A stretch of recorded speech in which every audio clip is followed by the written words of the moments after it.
Those are the definitions we look at. Death, the Bible talks of two types. Number one, sleep, temporary, and its consequence. It's not a punishment. Everybody dies, whether you're good, bad, ugly, doesn't matter.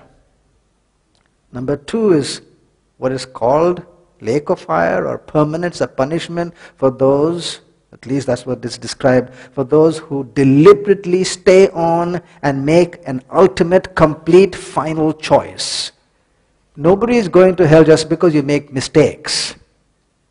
It depends on the ultimate choice that you make. There's also these words in the Bible called suffering of death. Suffering can occur when you are alive, not when you're dead. When you're dead, it's gone. There's no feeling there. But when you're alive, the suffering of death is the impending doom, the sinking feeling that you feel when the relationship is going to be completely and permanently broken off with no chance of recovery. It's gone. The impending doom, that is the suffering of death. With those words, let's get on with the story. We will pick it up in a garden. It's Thursday night in a garden. This man goes with his disciples to the garden, and he is staggering because there seems to be a load on his shoulders that he's unable to bear. And by the time he reaches the garden, he is almost on his knees. He tells his disciples, stay here, and he walks a few steps there and simply falls to the ground. And from those pale lips comes these words, please, I cannot bear it anymore. Stop it. My Father, stop it.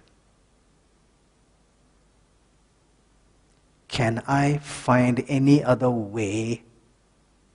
Can you do something else, not this? What is happening? Was he being a wimp, a coward, standing strong in front of the people, and now is getting a little uncomfortable, running away from his known duty?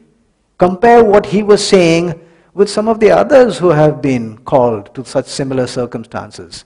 There was a person called Hus, a Bohemian, who was taken to the stake to be burned alive because he was called a heretic. When he was being burned, they put the faggots, the wood around him, and it was customary that the person who lighted the fire came and lighted it at the back. That was the custom. As the person came with a torch, burning torch, he called out to him and he said, don't light the fire behind my back. Come to my face and in front of me light the fire, because if I was afraid, I would not even be here. How about the maidens and the children in the Colosseums of Rome in 1st century? Some of them were thrown to the lions and to the other wild beasts. And when they were thrown there, at the signal, they could hear the gates opening from where these lions and these ravenous beasts would come bounding across the arena and tear them to pieces. Just before they would do that, they would huddle together in a little circle, hold hands, and sing. Sing songs. Seconds before their death. Why was Jesus not willing to sing a song?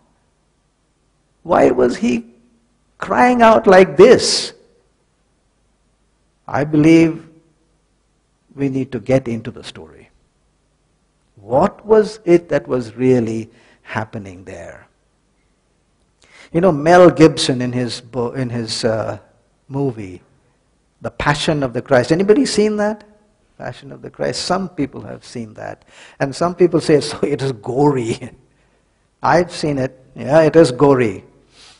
But if you go back to the actual descriptions of crucifixion, they're worse.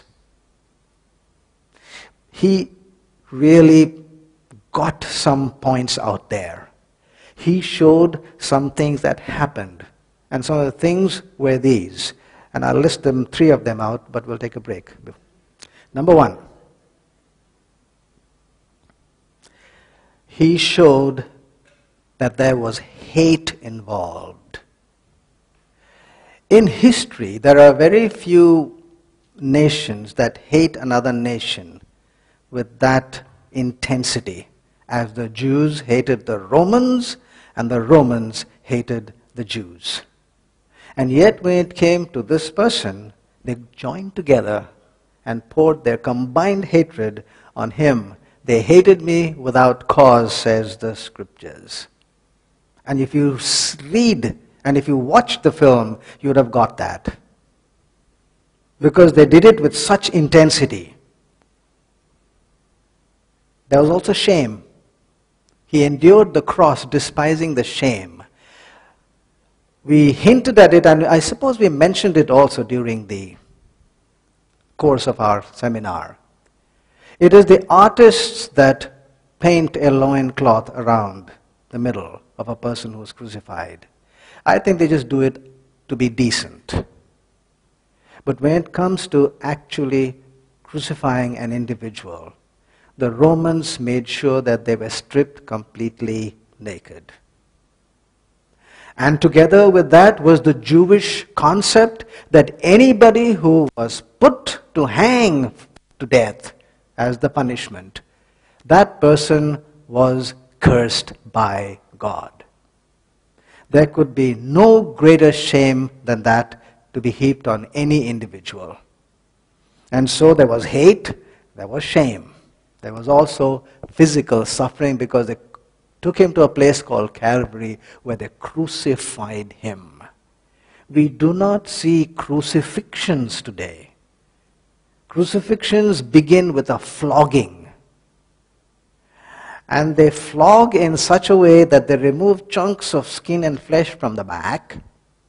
And if you do it too intently, the pain is so severe that you will pass out. But these Roman soldiers were absolutely well trained in flogging. They would flog just enough to cause the maximum intensity of pain and not have you pass out. Because if you pass out, you're not going to feel the pain and it's no fun for them at all. They were absolutely well trained in that. 39 stripes, 2 times, and then take you out. Carry the cross onto your own back that was lashed just now, all the way up the hill, and then dig a hole there, put spikes through your palms or wrists and your feet, and then lift the cross up and boom, put it down into the ground. What happens when you do that, as soon as you do that, it's a very funny position in which your hands are, as it is when you put it onto the cross. When you lift it up and thrust it into the ground, your shoulders dislocate, both the shoulders. And there you are hanging, pierced through hand, shoulders dislocated, and you begin to suffocate because the whole weight now gets onto your neck. And you can't really push your legs up because the moment you do that, the pain of the nails. And so you, little by little, you suffocate. And as the blood supply and the oxygen gets less and less into your brains, you lose your mind and you scream and shout and curse God and man. That's how you finally die. That was terrible physical suffering. And people look at the cross and they say, look at the cross, the crucifixion, the nails, the thorns on his brow, and the spear in his side, and say, that is the story of the cross. No, my friends. None of those things ever bought anybody's freedom or salvation. Then what did? What is the story then of the cross? The story of the cross is not the story of the wooden cross.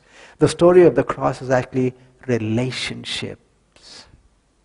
And for that we have to go back to ask what happened in the beginning.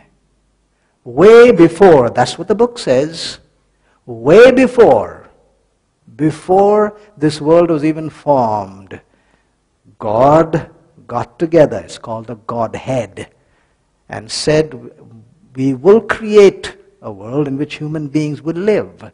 And if ever they walk off the path, they would have sinned, and the sin requires death. We will bring them back, every one of them, by paying the price ourselves. That was the oath that they made. And in the fulfillment of that oath, when it finally did happen, the first pair did go ahead and listen and disobey God and brought in the principle of unrighteousness into this world and into our lives, then one of them had to come down as a human. And that was the one called Jesus. Earlier called probably the Son of God, we don't know. But today at least we call him the Son of God. He came down, became a human. Now if you become a human, do you stop being God? No, you don't stop being God. You just put away the prerogatives of God and now live like a human. But if he took up humanity, we already know that humanity had failed because Adam and Eve had failed. So how was he going to live? This is how he was supposed to live.